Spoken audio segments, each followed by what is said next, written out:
langsung tertutup. Pokoknya gini, kamu mau pergi apa enggak? Udah tertutup, enggak, udah ya. Akhirnya berantem. Jadi selalu usahakan punya pertanyaan terbuka. Semoga bermanfaat. Belum selesai Pak ya? Silakan moderator. Saya boleh nambahkan sedikit tentang anak yang suka matematika tapi bacanya sudah nggak suka. Anak saya yang suka matematika itu cenderung kecenderungan berpikir logisnya kuat. Maka Anda bisa mengajak dia berdialog, Anda bisa memperkenalkan dia dengan bacaan kembali, tapi jangan secara sekaligus dengan lebih menekankan pada rangsangan berpikir logis. Nah, kalau sudah suka berpikir logis, sudah kita ajak memikirkan sesuatu, kok bisa begini, kok bisa begini, kok bisa begini, baru kemudian ditarik ke matematika. Ini sebenarnya sama prinsipnya dengan guru di sekolah. Beberapa guru di SD kelas 1, kelas 2, kelas 3 mengeluh ketika menceritakan Sirah Nabawiyah karena muridnya habis ini kan gini kan, habis ini gini kan. Kenapa itu terjadi? Karena kita hanya memberikan informasi dan tidak mengajak mereka berpikir. Yang salah bukan sirah nabinya, tapi yang salah gurunya yang tidak bisa menyampaikan sirah nabi itu. Sirah nabi sampai usia berapapun tetap relevan sepanjang kita mampu mengeksplorasi dengan baik. Saya kembalikan kepada moderator. Terima kasih Pak Ustadz. Ya mungkin karena waktu kita juga hampir sedikit lagi, saya buka lagi yang kedua, tapi hanya dengan 2 penanya saja mungkin ya. Yang tercepat tadi siapa ya? Mbak Nutulen, dek nggak? Mungkin yang tengah lah ya. Tadi kan yang belakang udah ya kelompok 2, mungkin yang tengah. Atau yang paling kenceng. Itu yang paling kenceng tuh yang ya ibu itu, ibu siapa ya nanti lupa namanya. Siapa lagi yang paling kenceng? Yang semangat. Ini udah tadi oke. Ini ibu yang kacamata. Nah yang terakhir yang menggendong baby. Iya. Oke, silakan ibu yang pertama tadi. Assalamualaikum warahmatullahi wabarakatuh. Nama saya Febriawati Suprapto. Alhamdulillah, mungkin pertanyaan saya lebih cocok ya kepada Bapak Wakasep. Profesi saya guru SDIT juga. Begini Pak, sebagaimana kita ketahui bahwa pendidikan itu atau education of child terbagi atas 3 ruang lingkup, yaitu dari family, school, dan environment-nya. Yang saya tanyakan begini Pak, ada beberapa anak SDIT yang sangat gemar sekali membaca, tetapi bacaan yang mereka baca bukan mengarah kepada yang buku pelajaran atau hal-hal yang bersifat positif untuk peningkatan pembelajaran di sekolah atau di rumah gitu kan. Mereka sangat suka membaca buku komik. Sebagaimana yang kita ketahui bahwa komik itu terkadang memiliki karikatur seperti Shinchan ya Pak ya. Sekarang yang ingin saya tanyakan, bagaimana mengantisipasi anak yang gemar membaca komik dibanding membaca buku pelajaran, ya insya Allah nanti kalau solusi yang Bapak berikan bisa diaplikasikan oleh semua guru. Terima kasih Pak. Assalamualaikum warahmatullahi wabarakatuh. Iya.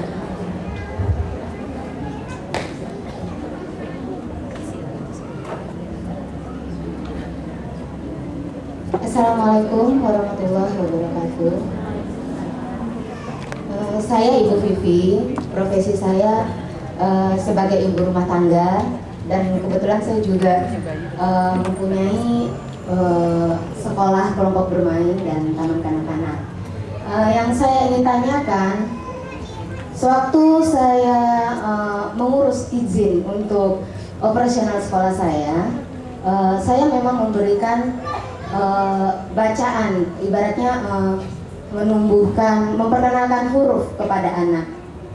Nah, waktu itu saya malah dimarahin karena saya berpikir bagaimana kita mau menumbuhkan minat baca kalau kita tidak memperkenalkan huruf pada anak. Saya memperkenalkan itu sambil bermain. Nah, akhirnya saya membuat program itu menjadi 2, program Diknas 1 dan program saya 1. Nah, yang ingin saya tanyakan, apakah salah saya memberikan ibaratnya baca kepada anak dari usia dini? Yang saya memberikan itu semuanya itu sambil bermain dari usia saya memperkenalkan, kebetulan kelompok bermain yang saya punya itu dari usia 2 tahun sampai 5 tahun. Nah, sedangkan dari Diknasnya sendiri itu tidak memberi kesempatan untuk itu. Hanya itu. Assalamualaikum warahmatullahi wabarakatuh. Ya, itu tadi dua penanya kita ya. Yang pertama tentang lebih suka baca komik ternyata daripada buku pelajaran. Apakah bagaimana solusinya? Kemudian tentang tadi Ibu Vivi yang silakan. Saya mulai dari yang guru, sama-sama guru, tapi yang kedua juga guru juga itu ya. Gimana sih? Ada lingkungan, ada keluarga, ada sekolah. Jika Anda seorang guru, maka Anda harus mendesain proses pembelajaran di mana seandainya orang tuanya sangat brengsek, seandainya demikian, ada loh wali murid kita itu begini, Pak, ini saya sekolahkan di sini, anak saya diajari yang baik-baik ya Pak, tapi saya nggak usah suruh ikut sholat. Waduh, ini namanya SDIT. Nah, apa yang kita lakukan? Kita harus mensyukuri untung dimasukkan ke kita. Bahkan ada wali murid itu non-muslim, Katolik, dimasukkan anaknya di sekolah kita dan dia tidak mempersoalkan nanti anaknya mau jadi apa gitu ya. Oke, bagi kita ini merupakan kesempatan yang sangat baik. Maka berarti buat Anda guru di sekolah harus mendesain proses pembelajaran yang seandainya Anda berkata ke utara, orang tuanya berkata ke selatan, dia akan berkata ke utara. Contoh sederhana, ketika di SD kelas 1 atau TK, Anda pernah menjumpai nggak kenyataan begini? Ada seorang anak dikasih tahu orang tuanya dan orang tuanya anaknya mengatakan enggak kok, kata bu guru nggak gitu. Itu kasus yang sederhana, tetapi itu by nature alamiah, tidak kita manage. Sebaliknya orang tua juga bisa mengelola dirinya sendiri agar ketika kita menyampaikan, anak tidak mengatakan enggak kok, kata bu guru nggak begitu. Anak saya ketika mendapati di sekolahnya berbeda, tanya pada saya, bapak kan pernah bilang begini, tapi di sekolah dia bilangnya begini. Itu kenapa Pak? Kenapa? Karena anak melihat orang tuanya kredibel gitu, kredibel. Jadi tidak mesti kalau anak sudah sekolah mesti lebih mempercayai gurunya daripada orang tuanya. Tidak, itu soal kredibilitas. Ya. Nah, secara umum yang kita lakukan di sekolah begini. Pertama, buat siswanya, dan yang kedua buat wali muridnya. Buat siswanya, kita memberikan positive experience, pengalaman positif, pengalaman emosional yang sangat lekat pada diri mereka. Ada sesi welcoming students. Selamat datang bagi siswa itu yang dramatis adalah ketika anak baru pertama kali masuk, yaitu kelas 1. Kemudian setiap hari selalu ada sambutan pada anak itu, dan sambutan itu sambutan personal, dan kemudian ada setiap hari kita ada apel motivasi, tidak ada upacara bendera.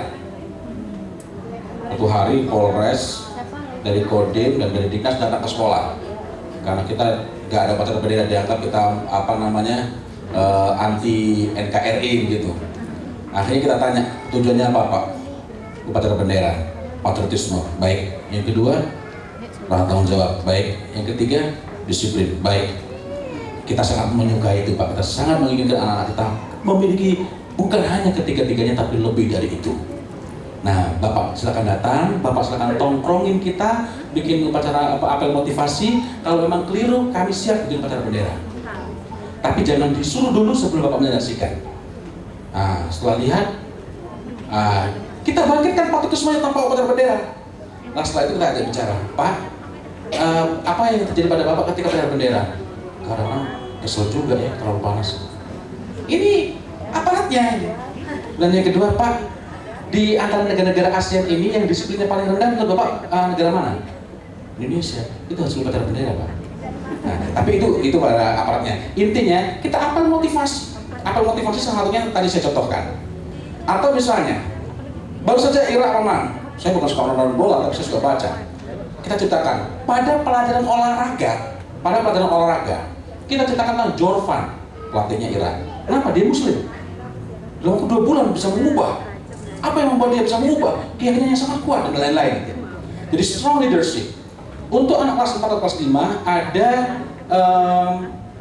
namanya ini pelatihan leadership, namanya spiritual leadership.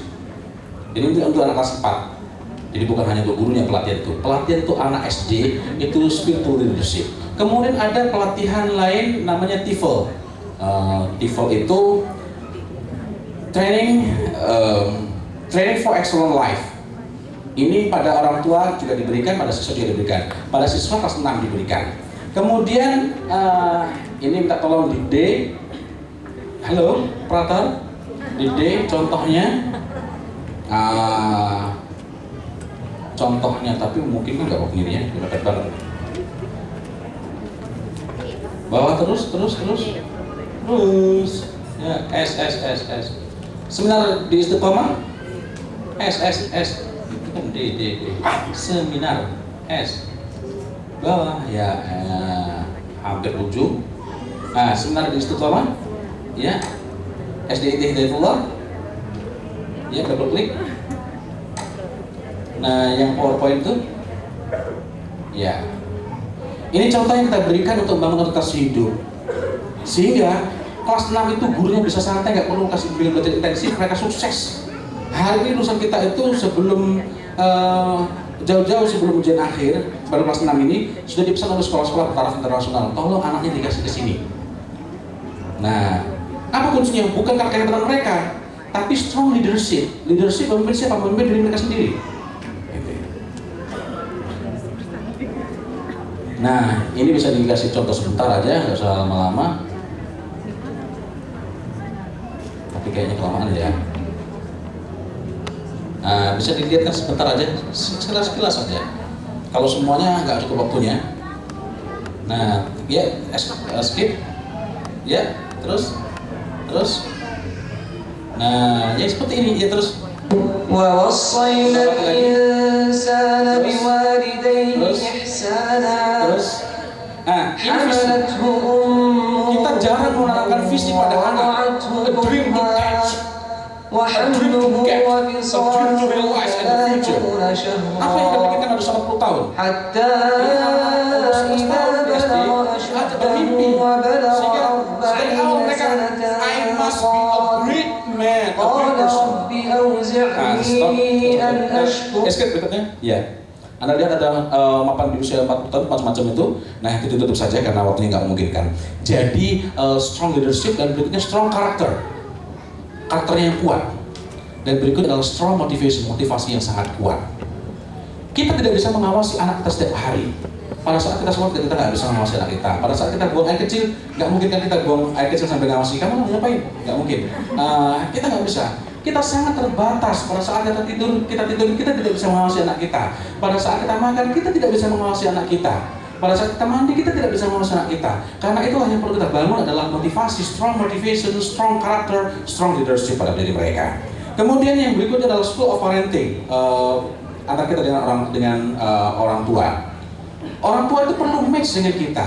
Meskipun saya katakan seandainya orang tuanya tidak match, nggak masalah. Tetapi kita tetap perlu mengupayakan agar orang tua tetap match. Salah satunya kami menerbitkan buletin seperti ini. Ini awalnya intern untuk sekolah kami, tapi akhirnya sekarang banyak yang pelanggaran itu di Bengkulu ada beberapa sekolah SDIT Al Hasanah, ada lagi di Padang, juga di beberapa daerah lain di Batam itu karena menyamakan frekuensi, menyamakan gelombang antara sekolah dengan orang tua, dan itu sangat efektif. Orang tua bisa ngasih tahu guru, Bu harusnya begini, Pak harusnya begini. Guru juga bisa memberitahu pada orang tua dengan cara yang lebih mudah. Nah, secara umum school of parenting itu kita laksanakan pertama pada saat siswa masuk. Jadi sebelum siswa itu belajar, orang tuanya harus belajar dulu, training 1 hari. Itu TIFL juga, jadi TIFL itu ada untuk orang tua, ada juga untuk guru, ada juga untuk siswa. Pada saat wali murid masuk, anaknya mau kelas 1, dan juga ketika anaknya mau lulus, jadi anak-anak kelas 6, orang tuanya ikut TIFL. Kenapa? Karena yang kita khawatirkan adalah usaha yang kita lakukan selama 5 tahun itu hancur gara-gara orang tuanya, kalau kamu nggak belajar nak, kamu bisa nggak lulus. Padahal yang perlu kita lakukan adalah anak-anak bergembiralah kalian, karena sebentar lagi kalian bisa memilih sekolah-sekolah terbaik yang ada di Jogja atau di mana saja kalian mau. Tidak ada yang sulit bagi kalian. Kalian ingin masuk SMP 5, SMP terbaik di sana. Atau kalian ingin masuk SMP 4 Pakem, SMP terbaik juga di sana. Masuk 10 SMP terbaik di Indonesia. Kalian masuk sekolah itu, bukan kalian yang menunggu, tapi sekolah itu akan menunggu. Kenapa? Karena kalian adalah anak-anak yang luar biasa. Maka berbahagialah kalian kalian, karena sebentar lagi kalian akan ujian. Sekaranglah saatnya kalian mempersiapkan diri. Jadi happy, bukan anak-anak. Ini ujian berikut, ujian sekarang ini tidak sama dengan ujian yang dulu. Dan dulu Bu, kalau kalian tidak serius, kalian bisa tidak lulus. Kalau kalian tidak lulus, Bu Guru tidak mau tahu. Ini guru yang kejam. Ujian akhir kok paling murid stres, guru stres, siswa stres. Ini Mbak Riswani keliru. Kalau gitu gak usah jadi guru, cepet tua, capek, sakit-sakitan. Kenapa? Tiap tahun punya penyakit kambuhan, UAS dah. Nah, bukan berarti lalu kita menyepelekan. Mestinya kalau motivasinya sudah kuat, strong leadership sudah oke, strong partner sudah oke, maka nilai UASDA itu, UAN itu akan dengan sendirinya baik sebagai akibat bukan sebagai tujuan. Kemudian motivasi.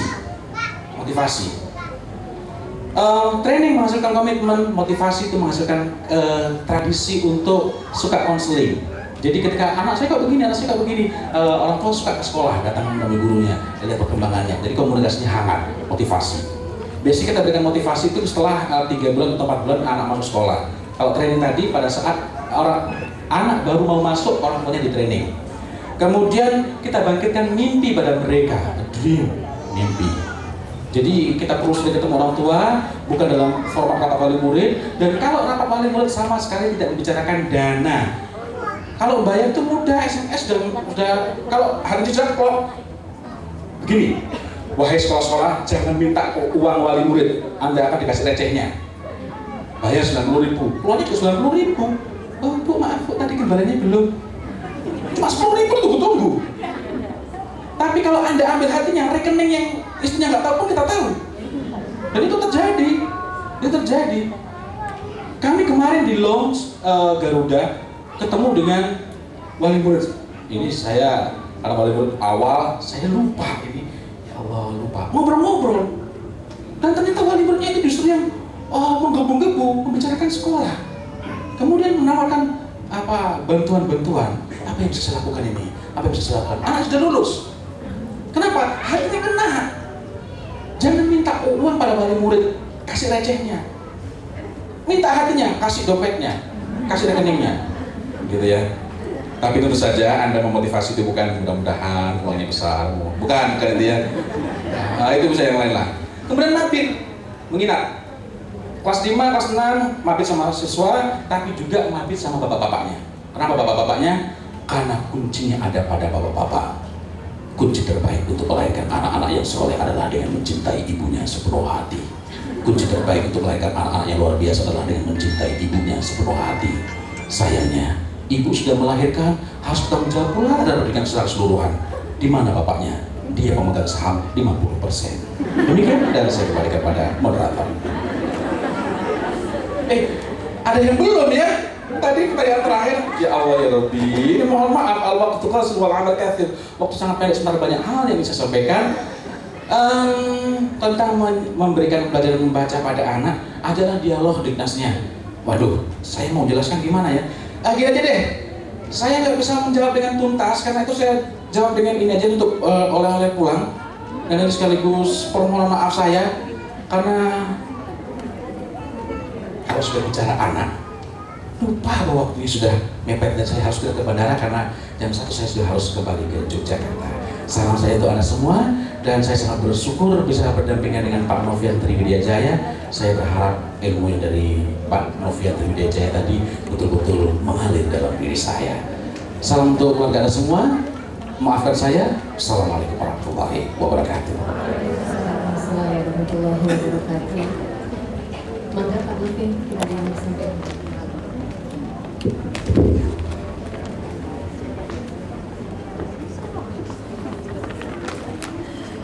Melanjutkan Pak Ustaz Fauzil Adim, peran Bapak, memang peran Bapak agak kalau saya lihat dari banyak konsultasi keluarga, peran Bapak itu sangat-sangat kurang di rumah tangga. Mereka hanya mencari nafkah, selain itu nggak peduli gitu. Itu juga saya rasakan. Jadi waktu awal-awal saya menikah, punya anak, begitu juga sama. Saya juga mengerti, udah capek kerja sampai sore, udah pulang ya udah. Nah, padahal seharusnya peran bapak, benar kata Ustadz, itu dia adalah leader di dalam rumah tangga. Jadi tidak hanya ibu yang memotivasi anak, yang membentuk anak, tapi juga orang tua, bapak khususnya. Jadi kepada bapak, insya Allah Ustadz bilang ini adalah benar. Jadi tidak cukup hanya 50%, 50%. Jadi harus full 100%. Insya Allah dari saya sekian. Saya kembalikan ke moderator. Oh ya, saya tambahkan sedikit ini buat dua penanya pertama pada sesi pertama dan dua penanya pada sesi kedua. Nanti silakan ambil buletinnya segera sebagai cindera mata bahwa kita pernah bertemu. Demikian saya kembalikan pada moderator. Ya, terima kasih ya, itu tadi jawaban-jawaban dari narasumber kita. Mudah-mudahan semakin memotivasi kita untuk terus ya menggali ilmu mendidik anak ini, dan mudah-mudahan kita berdoa agar Allah kembali mempertemukan kita ya di seminar yang insyaallah barokah ini. Dan mungkin akhir kata saya ingin ucapkan sebuah ungkapan bijak yang mengatakan bahwa salah satu kebahagiaan hidup itu adalah gemar membaca. Jadi kalau kita tidak suka membaca, berarti kita telah kehilangan sebahagian dari kebahagiaan hidup kita. Nah tentu kita tidak suka seperti itu ya. Kita ingin menjadi orang yang bahagia, kita ingin anak kita juga bahagia. Seperti yang kita doakan, kita doa kebaikan, kebahagiaan dan akhirat. Jadi kalau kita ingin bahagia, maka kita harus gemar membaca, insya Allah. Ya, mudah-mudahan bermanfaat pada hari ini. Kalau diawali dengan pantun, maka diakhiri juga dengan pantun ya. Tuai padi antara masak, esok jangan layu-layuan. Intai kami antara nampak, esok jangan rindu-rinduan. Anak Cina pasang luka, luka dipasang di Tanjung Jati. Mudah-mudahan seminar ini barokah, jadi tabungan amal di akhirat nanti. Bila hidayah, Assalamualaikum warahmatullahi wabarakatuh.